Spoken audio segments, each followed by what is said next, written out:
యువతరం అంటే శ్రీశ్రీ గారు చెప్పినట్ల ఎక్కడైనా వ్యక్తికి సంబంధించి కణకణం నిప్పు కణంగా మనం ముందుకెళ్లాల్సినటువంటి ఆవశ్యకత ఉన్నది. యువతరం శిరమెత్తితే నవతరం గలమిప్పితే లోకమే మారిపోదా, ఈ చీకటే మాసిపోదా.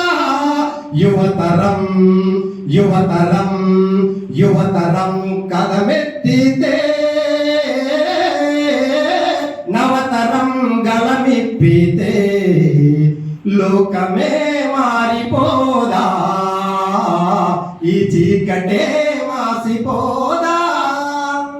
ఈ చందంగా వారు ఒక మంచి అద్భుతమైన గేయాన్ని రచించి యువతరం కోసం నాడు ఈ పాటలకి గేయాన్ని మేము అందిస్తా ఉంటే చాలా చోట్ల ఎంతో మాకు ఉత్తేజం ఉత్సాహం. ఎందుకంటే ఎన్ఎస్ఎస్ కు సంబంధించినటువంటి కార్యక్రమాలు ఇంటర్మీడియట్ లో మాకు పరిచయం చేసినటువంటి ప్రభు సార్ గారు అయితేనేమి, అలాగే చాలా మంది మాకు లెక్చరర్స్ వారు దేవుళ్లతో సమానం. ఎందుకంటే అత్యంత పేద వర్గాల నుంచి పైకి వచ్చినటువంటి వ్యక్తిగా నేను నిజంగా చెప్తా ఉన్నాను. ఈరోజు ఒక ఆర్థికంగా బలంగా లేవేమో కానీ సామాజికంగా కానీ గౌరవప్రదంగా కానీ చాలా ఉన్నతమైన శిఖరాలకు మా గురువులు పెట్టినటువంటి భిక్ష కారణం.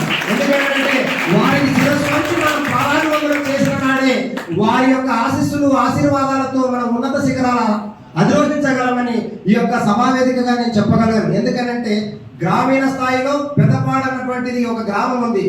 దామోదరం సంజీవయ్య గారు మొట్టమొదటి దళిత ముఖ్యమంత్రి మన ఆంధ్రప్రదేశ్ రాష్ట్రానికి.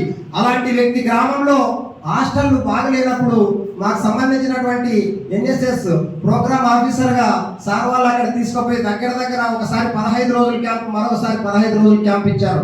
ఆ క్యాంపులలో మేము అక్కడ శ్రమదానం చేసి అక్కడ ఉన్నటువంటి ముళ్ళ కంచెలు కానీ అక్కడ ఉన్నటువంటి మొత్తము ఆ హాస్టల్ పరిస్థితులలో ఉన్నటువంటి ఎక్కడైతే కాలుష్యరహితంగా మేము తీర్చిదిద్ది స్వచ్ఛత అన్నటువంటి కాన్సెప్ట్ తో నాడు ఆ యొక్క ఎన్ఎస్ఎస్ కార్యక్రమాలు చేయడం జరిగింది. అలాగే